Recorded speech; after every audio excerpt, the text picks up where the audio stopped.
ఈరోజు తెలంగాణ అసెంబ్లీలో రాజకీయ వేడిని చూపించడానికి పార్లమెంట్ ఎలక్షన్లు వస్తున్నాయని చెప్పేసి ఈరోజు రాయలసీమపై పడి ఈరోజు రేవంత్ రెడ్డి సీఎం గారు ఈరోజు మాట్లాడుతూ ఉన్నారు.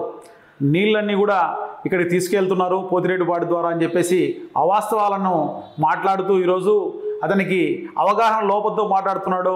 లేకోకుంటే అనవసరంగా రాయలసీమ వాళ్ళ మీద బురద చల్లడానికి, రాయలసీమ ప్రాంతాన్ని ఇంకా కరువు ప్రాంతంగా నెట్టివేయడానికి ఈరోజు ఆయన అపవాదులన్నీ కూడా ఈరోజు అర్థమవుతూ ఉంది.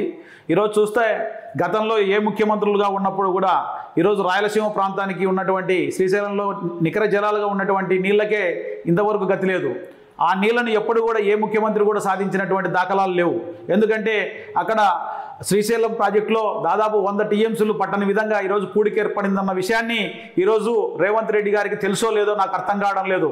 ఈరోజు శ్రీశైలం డ్యామ్ నుంచి ఎప్పుడు చూసినా కూడా డెడ్ స్టోరేజ్కి నీళ్లు తీసుకెళ్లేదానికి ఆ యొక్క 69 జీవోని అడ్డ పెట్టుకొని తెలంగాణ ప్రాంతం వాళ్ళు, అదేవిధంగా కోస్తా ప్రాంతం వాళ్ళు విద్యుత్ అవసరాలకు అని చెప్పేసి నీళ్ళన్నింటి కూడా వాడుకుంటూ కింది ప్రాంతాలకు తీసుకెళ్తా ఉన్నారన్న విషయం ఈరోజు తెలియకపోతే రేవంత్ రెడ్డి గారు అక్కడ శ్రీశైలం ప్రాజెక్టులో ఉన్నటువంటి ఆ యొక్క గణాంకాలను పరిశీలిస్తే అర్థమవుతుంది.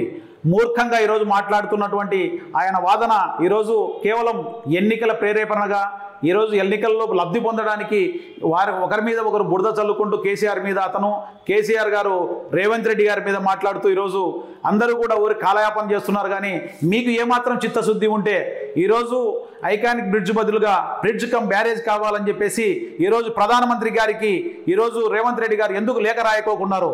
అదేవిధంగా లేఖ రాద్దామని చెప్పేసి ఈ యొక్క జగన్మోహన్ రెడ్డి గారిని ఎందుకు మీరు డిమాండ్ చేయకోకున్నారు? మేము ఈరోజు ఈ ప్రభుత్వాన్ని, కేంద్రాన్ని ఈరోజు ఎన్నో ఉద్యమాల ద్వారా ఐకానిక్ బ్రిడ్జ్ బదులుగా బ్రిడ్జ్ కమ్ బ్యారేజ్ నిర్మించి మాకు రాయలసీమ ప్రాంతానికి, అదేవిధంగా తెలంగాణ ప్రాంతానికి కూడా నీళ్లు ఇవ్వమని చెప్పేసి గల్లీ నుంచి ఢిల్లీ వరకు కూడా మా రాయలసీమ ఉద్యమకారులు ఉద్యమాలు చేస్తూ ఉంటే రేవంత్ రెడ్డి గారు ఆ రోజు ఎక్కడున్నారో నాకు అర్థం కావడం లేదు. మాకు ఈరోజు ఉద్యమకారులుగా మేము సూటిగా ప్రశ్నిస్తున్నాం. రేవంత్ రెడ్డి గారు, ఈరోజు రాయలసీమ ప్రాంతం ఎడారి కాబోతా ఉంది. రాయలసీమ ప్రాంతం ఎడారి ఎందుకు కాబోతుందంటే అక్కడ తుంగభద్ర పైన అప్రభద్ర జాతీయ ప్రాజెక్టుగా చేసింది ఆ యొక్క కేంద్రంలో ఉన్నటువంటి బీజేపీ ప్రభుత్వం.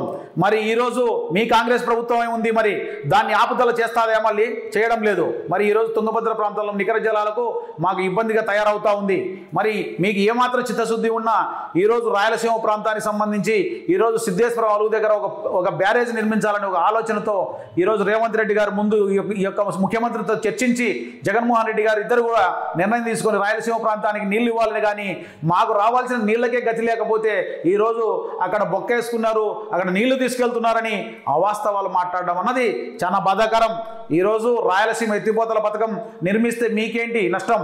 ఈరోజు వరద జలాలుగా సముద్ర పాలవుతున్నటువంటి నీళ్లను మాత్రమే వాడుకునే దానికి, గుడ్డియర్లో వచ్చే వరద నీళ్లను మాత్రమే వాడుకుంటే తప్పేముంది అని చెప్పేసి కూడా మేము ఈరోజు రేవంత్ రెడ్డి గారిని, అదేవిధంగా కేసీఆర్ గారిని కూడా ప్రశ్నిస్తున్నాం.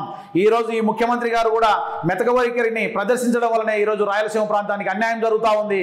రాయలసీమ ఎత్తిపోతల పథకం విషయంలో ఇక్కడ ఉన్నటువంటి ప్రధాన ప్రతిపక్షం కూడా ఆపోజిట్ చేస్తూ మద్రాస్ కోర్టులో ఫిల్ చేసి ఆ యొక్క ట్రిబ్యునల్లో ఆ యొక్క రాయలసీమ ఎత్తిపోతల పథకాన్ని కూడా ఆపే ప్రయత్నం చేయడం అన్నది చాలా బాధాకరం. కాబట్టి ఈ ప్రస్తుత రాయలసీమ పరిస్థితులను దృష్టిలో పెట్టుకొని రాయలసీమ ఎత్తిపోతల పథకం వెంటనే రెడీ చేయాలి.